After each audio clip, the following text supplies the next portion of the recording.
আমরা যদি আজকে মিলাদ কিয়াম করার কারণে, আল্লাহর হাবিবেকে মুহাব্বত করার কারণে যদি বেদাতি হয়ে যাই, রে মসজিদের ইমাম, তুই তো আজকে জুমার সানি খুতবার ভিতরে এই দোয়া করেছিলি, ওয়ালা আসাদিল্লাহিল গালিব আলী ইবনে আবি তালিব ওয়ালা জাহিদিল আওয়াব আন্নাতিক বিসসাওয়াব আমিরুল মুমিনিন সাইয়্যিদিনা উমর ইবনুল খাত্তাব ওয়ালা জামিল কোরআন কামিলুল হায়া ওয়াল ঈমান উসমান যুন্নুরাইন রাদিয়াল্লাহু তাআলা।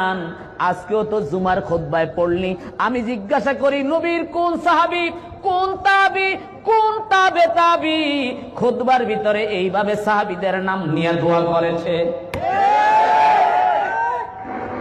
দেখাও। আজকে বেদাত করছো, আমরা তো বেদাতি, তুমি তো বেদাতি না, তুমি দাতি। তুমি দাতি কি করছো আজকে জুমার খুতবায়? ফাইজলামি পাইছো?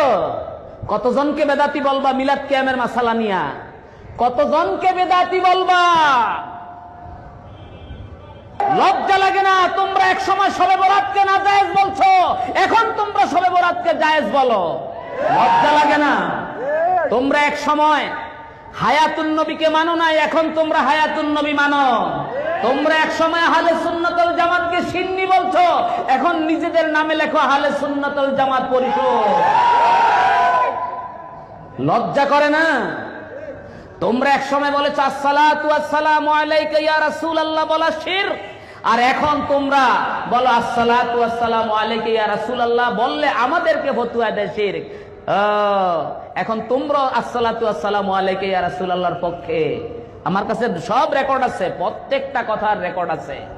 ভাইয়েরা আমার, তোমরা, তোমাদের নেতা নুরুল ইসলাম অলিপুরি বলে, কেউ যদি মনে করে নবীরা কবরে জিন্দা, মিশকাতে হাদিস আছে আম্বিয়াউনা আলাইহিস সালাম আহিয়াউন ফি কুবুরিহিম, এখানে বলেছে ফি কুবুরিহিম, কবরের মধ্যে জিন্দা, কবর থেকে বের হতে পারবে না। কেউ যদি বলে কবর থেকে নবী বের হয়, তাইলে সে আহলে সুন্নাতুল জামাত থেকে খারিজ। এমন একটা দৃষ্টতামূলক বললা, তুমি কি নিজে চিন্তা করো নাই? তুমি কাকে, কাদেরকে আহলে সুন্নাতুল জামাত থেকে খারিজ করতেছো? এই যে দেখেন তাফসীরে রুহুল মানি, দেখেছেন কিনা?